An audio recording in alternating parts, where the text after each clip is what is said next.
پھر انہوں نے یہ بھی کہا چیف صاحب نے کہ ایک بار اسمبلی ختم ہو تو 4 ماہ کا وقت الیکشن کرانے میں لگتا ہے. اخباروں میں پڑھا ہے کہ IMF قرض سے آپ کچھ قرض ادا کرنا چاہتے ہیں. کیا مذاکرات کے دوسرے فریق نے بجٹ کی اہمیت سے انکار کیا ہے؟ یہ سوال تھا. چیف جسٹس نے یہ بھی کہا کہ آئین میں انتخابات 90 دن میں ہو، اس سے انکار کوئی نہیں کر سکتا. یہ مسئلہ اہم قومی معاملہ، اس میں آئین اور بنیادی عوامی حقوق جو ہیں وہ اس کا بھی معاملہ ہے.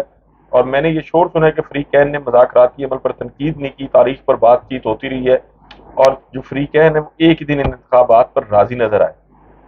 اور پھر انہوں نے ایک سوال کیا کہ کب تک مذاکرات ہو سکتے ہیں؟ وقت کو دیکھتے ہوئے سپریم کورٹ آئندہ کا لاہے عمل طے کرے گی. ہم غصہ نہیں کریں گے، اگر غصہ کریں گے تو انصاف ہوگا نہیں. بس بات چیت کے عمل کے لیے آپ خود کو درست ثابت کریں. پھر خواجہ سعد رفیق صاحب جو ہے انہوں نے آج آ کر کورٹ میں دھمکی بھی دی. وہ پہلے بھی لوہے کے چنے کے طور پر مشہور ہیں. آج انہوں نے کیا کہا وہ بھی کہ اداروں اور سیاسی جماعتوں کے درمیان عدم اعتماد بہت گہرا ہے. وہ اشارہ ان کا وہی تھا کہ جی سپریم کورٹ ہمارے درمیان جو ہے وہ اعتماد نہیں ہے یا عدم اعتماد ہے. کوئی بھی اداروں میں تصادم نہیں چاہتا، عوام کو صاف پانی نہیں دے سکتے. اداروں میں تصادم کے متعمل کیسے ہو سکتے ہیں؟ مذاکرات کے ذریعے ہی سیاسی بحران نکالا جا سکتا ہے. آئین 90 دن کے ساتھ شفافیت کا بھی تقاضا کرتا ہے. پنجاب پر الزام لگتا ہے کہ یہی حکومت کا فیصلہ کرتا ہے. الیکشن نتائج تسلیم نہ کرنے پر پہلے بھی ملک ٹوٹ چکا ہے. آئین کے تقاضوں کو ملا کر ایک ہی دن الیکشن ہو، صرف ایک صوبے میں الیکشن ہوا تو تباہی لائے گا. اب یہ خواجہ سعد رفیق صاحب فرما رہے ہیں. اور پھر انہوں نے PTI کا بھی شکریہ ادا کیا کہ PTI نے کھلے دل سے مذاکرات کی ہیں. ان کا شکر گزار ہوں. مذاکرات جاری رکھنے چاہیے. یہ میری تجویز ہے. اپنی مدت سے حکومت 1 گھنٹہ زیادہ نہیں رہنا چاہتی، لیکن ملک کی قیمت پر الیکشن نہیں چاہتے. یہ سپریم کورٹ کے سامنے اب دیکھیں، یہ بڑی کھلی دھمکی ہے. انہوں نے 2 باتیں کی ہیں. ایک تو یہ کہ جی ملک کی قیمت پر الیکشن نہیں چاہتے، اور دوسرا اگر ایک صوبے میں الیکشن ہوا تو تباہی لائے. یہ خواجہ سعد رفیق صاحب فرما رہے ہیں. اب عمر عطا بدیال صاحب نے پھر کہا کہ ہم صرف اپنا فریضہ ادا کر رہے ہیں اور ہم نے آئین کا یہ نہ کہا جائے کہ جی ہم نے آئین کا احترام نہیں کیا اور ہم نے درمیانی راستے نہیں نکالے. اب ایسا نہیں ہوگا. 14 مئی چند دن بعد ہے لیکن فنڈز جاری نہیں ہوئے. اب علی ظفر صاحب جو ہیں وہ بھی پھر اس میں جب شامل ہوئے تو انہوں نے کہا کہ جی نظری ضرورت کی وجہ سے الیکشن مزید تاخیر کا شکار نہیں کر سکتے.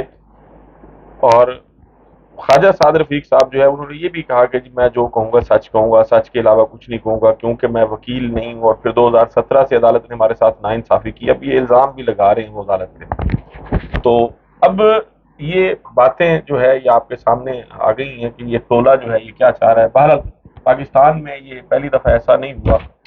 جس پارٹی کی حکومت ہوتی ہے اس کی کوشش اور خواہش ہوتی ہے کہ ہمارا یہ جو اقتدار ہے اس کو دوام حاصل ہے، لیکن جتنے ننگے اور جتنے بھونڈے طریقے سے یہ PDM کا وارداتی ٹولہ جو ہے اپنے اس اقتدار کو طوالت دینا چاہتا ہے. آپ مرکز میں بیٹھے ہیں، بیٹھے رہیں، آپ کو کوئی نہیں چھیڑتا. آپ جن 2 صوبوں میں بیٹھے ہیں آپ بھلے بیٹھے رہیں، آپ سے کسی نے کوئی سوال نہیں کرنا. لیکن جن صوبوں میں اسمبلیز نہیں ہیں وہاں الیکشن جو ہے وہ بہرحال آئینی تقاضا ہے. اور اس سے راہ فرار اختیار کرنے کے لیے 100 قسم کی تعویلات پیش کر رہے ہیں جن کی نہ تو قانون کی نظر میں کوئی حیثیت ہے اور نہ ہی کسی اخلاقی طور پر ان کے پاس اس کا کوئی جواز موجود ہے. تو سپریم کورٹ آف پاکستان نے یہ سماعت جو ہے مکمل کرنے کے بعد جب یہ مکمل ہوئی تو پھر انہوں نے کہا کہ جی ہم اب اس پہ حکم نامہ جاری کریں گے. وہ اب تک جب یہ ویڈیو ریکارڈ ہو رہی ہے تو کوئی حکم نامہ ایسا جاری کیا نہیں گیا سپریم کورٹ آف پاکستان کی جانب سے. لیکن لگتا یہی ہے کہ وہ 4-4 والا جو فیصلہ ہے جس میں 14 مئی کے الیکشن کے حوالے سے سپریم کورٹ آف پاکستان نے آرڈر جاری کیا تھا، تو اس آرڈر کی راہ میں جو لوگ رکاوٹ بنے ہیں بہرحال ان کے خلاف کارروائی ہوتی ہوئی نظر آ رہی ہے. سپریم کورٹ آف پاکستان شاید اس سے پہلو تہی کا لفظ تو میں استعمال نہیں کروں گا، لیکن بہرحال ایک موقع دینا چاہ رہی تھی کہ چونکہ ماضی میں وزرائے اعظم جو ہیں وہ گھر جاتے رہے عدالتی فیصلوں کے نتیجوں میں، تو اب شاید سپریم کورٹ یہ نہیں چاہتی تھی کہ ہمارے کسی فیصلے کے نتیجے میں یہ گھر جائیں. لیکن لگتا یہی ہے، میں نے پہلے بھی اپنی ویڈیو میں کہا تھا کہ انہوں نے سیاسی شہید بننے کا فیصلہ کیا ہوا ہے، لیکن یہ سیاسی شہید سے زیادہ جو ہے میں سمجھتا ہوں مردار بنیں گے. اس کے ساتھ ساتھ جو ہے وہ پاکستان بار کونسل کے حوالے سے بھی آج ایک خبر تھی، اور وہ یہ کہ انہوں نے پاکستان بار کونسل نے سپریم کورٹ بار ایسوسی ایشن کے سیکریٹری اور ایڈیشنل سیکریٹری کو سیٹ کر دیا. وہ ظاہر ہے ان میں وہی لوگ بیٹھے ہیں اقتدار میں جو اس PDM کے حمایت یافتہ ہیں. اور اعظم نذیر تارڑ صاحب جو ہیں وہ بھی پاکستان بار کونسل کے ممبر ہیں اور حکومتی وزیر بھی ہیں، مسلم لیگ نون کے سینیٹر ہیں. تو اب وہ آوازیں جو پاکستان بار کونسل میں ان کے خلاف بلند ہوتی تھیں ان آوازوں کو بھی بند کرنے کے لیے 2 لوگوں کو ڈی سیٹ کر دیا گیا. تو اس پہ جو ہے وہ پیٹیشن بھی سپریم کورٹ آف پاکستان میں فائل ہوگی اور سپریم کورٹ آف پاکستان نے اس میں اٹارنی جنرل اور پاکستان بار کونسل کو نوٹس بھی جاری کر دیے ہیں اور اسٹیٹس کو جو ہے وہ بھی بہرحال گرانٹ کر دیا گیا۔ تو پاکستان بار کونسل کا یہ جو طرز عمل ہے اور یہ جو طریقہ کار ہے بہرحال انتہائی میں سمجھتا ہوں افسوسناک ہے۔ وکلاء کے اداروں کو حکومتی ٹولے کی پشت پناہی کرنے کے لیے اور بہت ساری چیزیں موجود ہوتی ہیں ان کے پاس، لیکن اپنے ہی ایک ادارے کے خلاف یا اس کے کچھ لوگوں کے خلاف اس قسم کے اقدامات جو ہیں وہ یقیناً قابل افسوس ہیں، اور بلکہ میں تو اس کے لیے لفظ استعمال کروں گا کہ یہ شرمناک بھی ہیں۔ اچھا، آج پھر ایک اور بھی واردات ہوئی ہے، وہ یہ ہے کہ یہ جو وارداتی ٹولہ آیا ہے یہ وارداتیں ہی ڈال رہا ہے بنیادی طور پر۔ انہوں نے اپنے پہلے کیسز ختم کرائے، تقریباً کیس ختم ہو گئے ہیں، پھر انہوں نے اپنے مخالفین پر جن میں پاکستان تحریک انصاف اور عمران خان کے علاوہ دیگر قیادت جو تھی وہ 250 سے زیادہ مقدمات ان کے خلاف بنائے۔ آج بھی ایک بل پاس ہوا ہے، اس میں وہ لوگ جو عدالتی سزا یافتہ ہیں ان کے عدالتی فیصلوں پر نظر ثانی کا بل جو ہے وہ پاس ہوا ہے۔ بعض نظر میں یہ جو بل ہے یہ بہرحال توہین عدالت کے زمرے میں آتا ہے۔ آپ کیس بنانا اور اس کی انویسٹیگیشن کرنا یہ حکومت کے اداروں کا کام ہے، لیکن اس کیس میں جو کلیکشن آف ایویڈنس ہے اور پھر اس کے بعد اس کی جو سکروٹنی ہے اور سکروٹنی کرنے کے بعد اس پہ کسی شخص کی بریت یا سزا یابی جو ہے وہ بہرحال ججز کا اختیار ہوتا ہے۔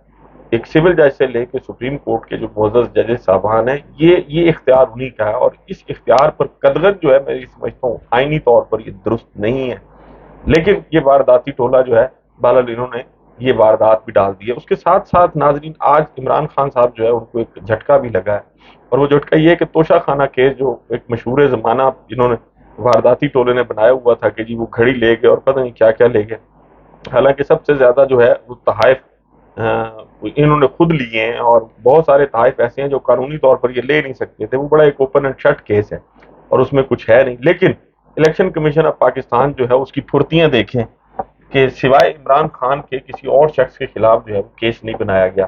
اب قانون کا جو پہلا تقاضا ہے وہ یہ ہے کہ ہر وہ شخص جو عدالت میں داد رسی کے لیے آتا ہے یا انصاف کے لیے آتا ہے کہ جی یہ میرے ساتھ یہ زیادتی ہوئی ہے اور مجھے انصاف فراہم کیا جائے، تو اس کی جو پہلی شرط ہے کہ وہ صاف ہاتھوں سے عدالت میں آئے۔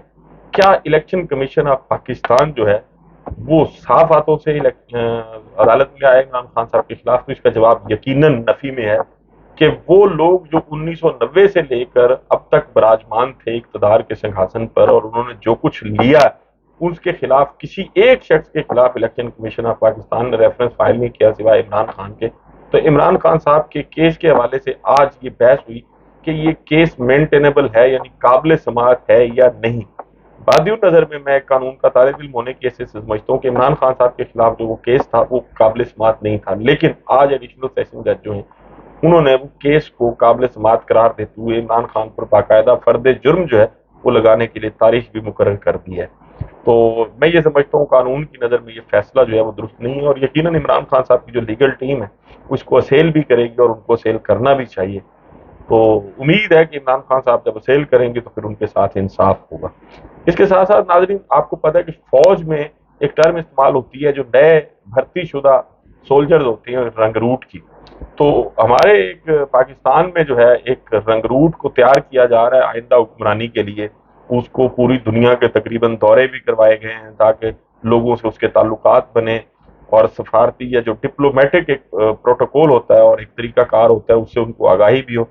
بلاول زرداری صاحب میں ان کا ذکر کر رہا ہوں، وہ انڈیا گئے ہوئے ہیں، گوا گئے ہیں۔ ایک تو جا کے انہوں نے کہا کہ جی گوا آنا جو ہے یہ میرے لیے بڑا خوشی کا باعث ہے، اور ان کی خوشی محسوس بھی ہو رہی تھی۔ اس کے ساتھ ساتھ جو ہے وہ انہوں نے ایک ملاقات کی ہے۔ اب ملاقات کا جو طریقہ کار ہوتا ہے وہ یہ ہوتا ہے کہ جو کسی بھی ملک کے فارن منسٹر ہوتے ہیں ان کی ملاقات بہرحال ان کے ہم منصب سے ہوتی ہے۔ اس سے نیچے والے جو لوگ ہوتے ہیں جیسے سیکریٹریز ہیں یا ایڈیشنل سیکریٹریز ہیں، دوسرے لوگ ہوتے ہیں، تو پھر ان سے ان کے منصب کے لوگ ملاقات کرتے ہیں۔ لیکن جب یہ یہاں سے گئے ایئرپورٹ سے اترے تو ساتھ ہی ایک فوٹو سیشن کے لیے جگہ مختص تھی، تو وہاں جو ہے یہ ہمارے فارن منسٹر صاحب بلاول زرداری صاحب یہ انہوں نے جا کے، اور پھر ان کے ساتھ ساتھ سیکریٹری خارجہ بھی تھے اور ایڈیشنل سیکریٹری بھی تھے، پاکستانی ہائی کمشنر بھی تھے، انہوں نے وہ جے ایس پائے ہیں وہاں کے پہلے وہ پاکستان میں ڈپٹی ہائی کمشنر بھی رہے ہیں، اور اب وہ ان کی جو MEA ہے، منسٹری آف ایکسٹرنل افیئرز، تو اس کے وہ جوائنٹ سیکریٹری ہیں افغانستان، ایران اور یہ پاکستان کے حوالے سے جو ان کا، تو ان کے ساتھ انہوں نے ملاقات کی ہے۔ اور یہ بہرحال اگر سفارتی ایک پروٹوکول جو ہوتا ہے ڈپلومیٹک ان کو، اور یہ جو اس سطح پر، اعلیٰ سطح پر جو وفود جاتے ہیں، ڈیلیگیشنز جاتے ہیں، تو اگر ان کو سامنے رکھا جائے تو بلاول زرداری صاحب کی یہ جو ملاقات ہے، یہ سفارتی جو اصول ہوتے ہیں ان کی بہرحال خلاف ورزی تھی، لیکن وہ پتہ نہیں اپنے آپ کو نمایاں کرنا چاہتے ہیں، یا بین الاقوامی حلقوں میں وہ اپنی شناخت جو ہے وہ شاید اس حوالے سے چاہتے ہیں کہ میں پاکستان کا نیکسٹ پرائم منسٹر ہوں۔ تو کمپنی کو یہ سوچنا چاہیے کہ یہ جو کچھ آپ لانچ کر رہے ہیں، تو بہرحال یہ فلم بھی لگتا ہے کہ چلے گی نہیں۔ ناظرین، سپریم کورٹ آف پاکستان ایک ہی دن انتخابات کے حوالے سے، اور وہ جو 14 مئی والا فیصلہ تھا، اس فیصلے کی امپلیمنٹیشن کے حوالے سے کیا کرتی ہے؟ سیاسی شہید بننے کا موقع فراہم کرتی ہے، سیاسی مردار بناتی ہے؟ اس پر آپ سے اگلی ویڈیو میں بات کریں گے۔ اپنا اور ارد گرد کے لوگوں کا بہت خیال رکھیے گا۔ اللہ حافظ۔